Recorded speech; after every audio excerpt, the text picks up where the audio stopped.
homenageando Currais Novos. É o CN Agista aqui na Corrida da Fogueira e o Severino chegou agora em primeira mão. Severino, como é que foi a corrida aqui de Currais Novos, Corrida da Fogueira, super competitiva? A corrida é uma das mais fortes do Nordeste, né? Deu pra perceber aí, vários atletas aí de nível nacional aí, mas hoje eu me superei, né? Eu só queria agradecer aí ao professor Hipólito que tá me treinando e muito bem, um dos melhores treinadores aí do Brasil.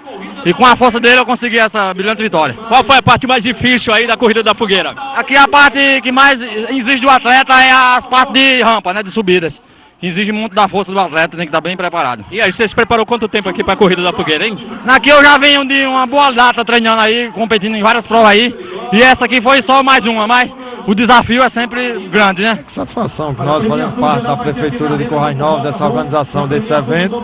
Como bem você disse, um grande evento, um evento que superou as nossas expectativas, sendo um dos maiores eventos de Forró Novos, que já é realizado em Currais Novos, onde dentro das condições da Prefeitura, ela trabalhou, planejou e hoje culminando com a presença do público, reforçando, assim bem como você disse aí, a presença do público é que vem coroar o evento Forró Novos 2012. E a gente espera que continue com a maior tranquilidade e que assim os outros eventos que sejam realizados em Currais Novos tenham o êxito como foi o Forró Novo 2012. O Forró Novo sempre feito aqui em Currais Novos sempre foi sucesso.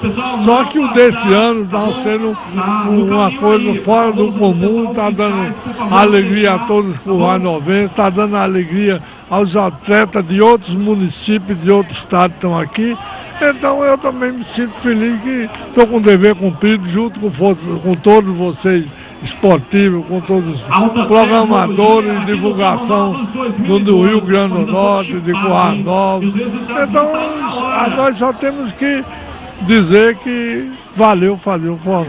E a galera feminina também participou aqui da Corrida da Fogueira. A Mary, que é de Campina Grande, veio para Currais Novos. Parabéns, você é uma lutadora, veio direto em Campina Grande lá para levar esse título aqui da Corrida da Fogueira, não é isso, Mary?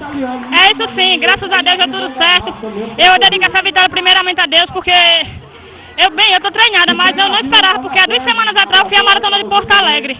Então você vem de 42 quilômetros, dá uma pausa para descansar e ser vitoriosa dessa corrida é para ficar muito feliz e dar graças a Deus. Beleza, qual o nível daqui? Tá muito bom assim, a prova foi muito competitiva? Bom, o nível foi muito competitivo. Aqui tem 4 atletas mais fortes hoje, que é a Damiana, que foi segunda, daqui de Currais Novos, a Cristiane dos Santos, da Paraíba também, e também a Sandra de Cuité, que também é paraibana. Então essas 4 brigam bem, então tem que estar bem preparada para chegar em primeiro, e graças a Deus eu cheguei. No Brasil, no mundo inteiro. Da 12ª Corrida da Fogueira, com a realização da Prefeitura de Currais Novos, incentivando o esporte, total apoio.